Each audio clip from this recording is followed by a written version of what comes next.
কম বয়সী মেয়েকে বৃদ্ধ বয়সী পুরুষ বিয়ে করতে পারবে কিনা, এই বিষয়গুলোতে আমাদের সমাজে অনেক ভুল ধারণা আছে। আমাদের সমাজে অনেক ভালো কাজ মানুষ করতে পারে না। একজন বয়সে অনেক বড়, তিনি বয়সে অনেক ছোট কাউকে বিয়ে করেছেন, যাকে বিয়ে করেছেন তিনি খুশি মনে বিয়ে বসেছেন, যিনি বিয়ে করেছেন তিনিও তাকে সঠিকভাবে বিয়ে করেছেন, কোনো অসুবিধা নেই। এই বিয়েতে অন্তত অসুবিধা নেই, এই বিয়ে যায়, যেটাকে অ্যাপ্রিসিয়েট করা উচিত। এটাকে অন্তত নিয়ে ট্রল করার কোনো সুযোগ নেই। আবার ওই বিয়ের নামে আপনার বেহায়ামি করে বেড়ানো সঠিক না, সেটা আমাদের মনে রাখতে হবে। আমাকে একবার এক যুবক প্রশ্ন দিছে যে হুজুর, আমি একজন বিধবা মহিলাকে বিয়ে করতে গেছি, আমার পরিবারের সবাই বিরোধিতা করতেছে, যেটা করতে হয় না।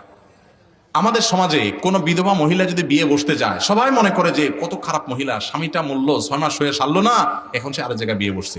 এই মহিলা কি খারাপ কাজ করছে না ভালো কাজ করছে? এই ভালো কাজ করছে, যেটা বোঝার মতো জ্ঞানটা পর্যন্ত আমাদের মাথায় নেই, বোঝার মতো জ্ঞানটা আমাদের মাথায় নেই।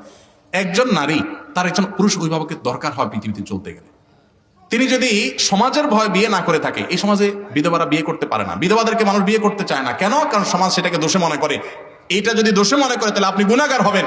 আপনি বরং এগুলোর সমাজের সমস্ত ভুল ধারণা ভাঙতে হবে, বৈধ কাজে মানুষকে অ্যাপ্রিসিয়েট করতে হবে। অতএব এরকম বিয়েতে কোনো অসুবিধা সেটাই দৃষ্টিকোণ থেকে অন্তত নাই। তবে আবার এই বিয়ের শাদীকে মার্কেটিং করতে গিয়ে পর্দার বিধান লঙ্ঘন করে একেবারে আপনার বেহায়ামি করা যাবে না। দুই দিক থেকেই যথেষ্ট আমাদেরকে সংযমী হতে হবে।